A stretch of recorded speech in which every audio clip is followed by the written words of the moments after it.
የኛ ጊዜ የብልጽግና መንግስት ከመምጣቱ ካለመምጣቱ ጋር የሚያያዝ አይደለም። ጊዜው የጴንጤው ነው። አሜን። ደብተራ ይነቀላል። አሜን። ደካሚ ይነቀላል። አሜን። መስተፋቅር ይነቀላል። አሜን። ሰላቢ ይነቀላል። አሜን። እግዚአብሔር ለኢትዮጵያ ምድር ይነቅሳል። እንደሰማችሁት ነው። ይሄ ጊዜው የጴንጤ ነው የሚለው ንግግር በተለያየ ጊዜ የተለያዩ ለራሳቸው ስም የለጠፉ ሐዋርያ፣ ነብይ፣ ፓስተር ነኝ ያሉ ሐሳዊያን ደጋግሞ መድረኮቻቸው ላይ እየተናገሩ የሚለቁት ጉዳይ ነው። ይህንን ነገር የሚያደርጉት ደግሞ ለፕሮቴስታንቱ ማህበረሰብ እግዚአብሔር ጊዜው ነው ብሎ አልያም መንፈስ ቅዱስ ተናግሯቸው ሳይሆን የገዛ ጥቅማቸውን ለማስፈጸም እንደሆነ በዚህ ቪዲዮ ለማስረዳት እሞክራለሁ። በተለይ በዚህ ማህበረሰብ መካከል ለግሩፕ አልያም ደግሞ ለግለሰቦች እከሌ ባለጊዜ ነው የሚል ስም ሲለጠፍ ከሰማችሁ ያ ግሩፕ አልያም ያ ግለሰብ በዚህ ጊዜ ላይ ፈላጭ ቆራጭ ነኝ እያለ ነው። እኔ ነኝ ተጠቃሚ፣ እኔ ነኝ አውጪ፣ እኔ ነኝ አስገቢ እያለ ነው የሚል ትርጉም የተሰጠው ነው። የጴንጤ ነው ጊዜው ስትሉ ምን እያላችሁ ነው?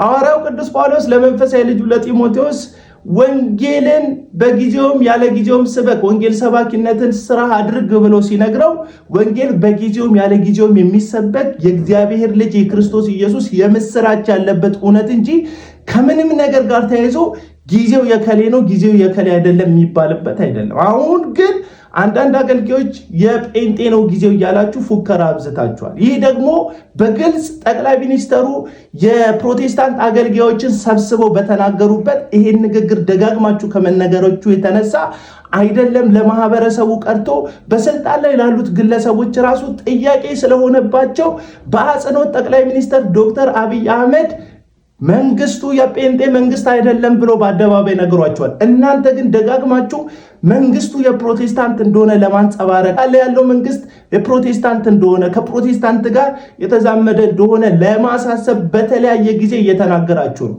ይህ ደግሞ ከራሳችሁ ጥቅም ማግኘት ጋር አያይዛችሁ በልባችሁ ያለውን ፍላጎት ለማስፈጸም እንጂ ለፕሮቴስታንቱ ማህበረሰብ አስባችሁ ወይም ተቆርቁራችሁ የምትናገሩ ንግግር እንዳልሆነ የአደባባይ ሚስጥር ነው።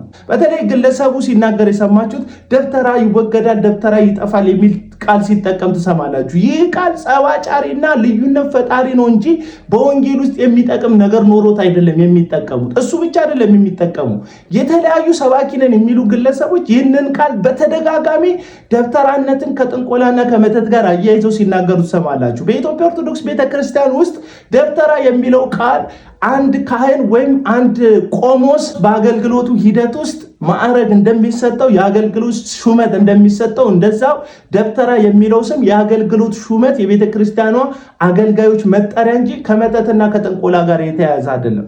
አንዳንዶቻችሁ ተሳስታ ለኦርቶዶክስ ቤተክርስቲያን እያሽቃበጥክ ነው እንደምትሉኝ አውቃለሁ።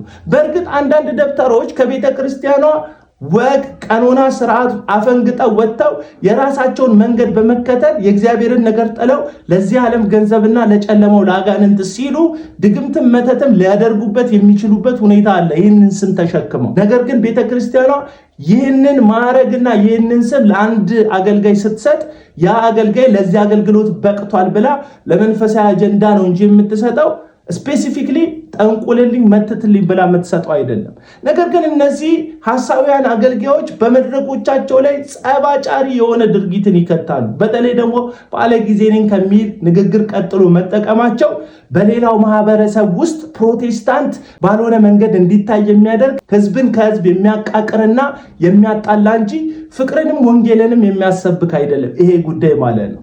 ወዳጆቼ የኛ ጊዜ የብልጽግና መንግስት ከመምጣቱ ካለመምጣቱ ጋር የሚያያዝ አይደለም። እኛ ጊዜ ስል ደግሞ እኛ ስለምንጠቀምበት ጥቅም እየተናገርኩ ሳይሆን እኛ ስለተሸከምነው ወንጌል እየተናገርኩ ነው።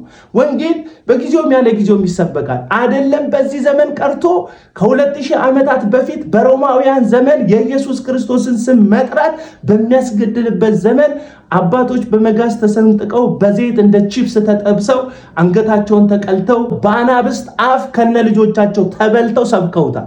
ወንጌል አይሰበክም ቢባል ማንም ሊያቆመው የሚችል አይደለም። ምክንያቱም የእግዚአብሔር መንፈስ በሰዎች ላይ በማደር በኃይልና በክብር የልጁ የኢየሱስ ክርስቶስን ሞትና ትንሣኤ የምስራች አድርጎ የሚገልጥበት መንገድ እንጂ የብልጽግና መንግስት ስለመጣ ስላልመጣ የሚሰበክና የማይሰበክ አይደለም።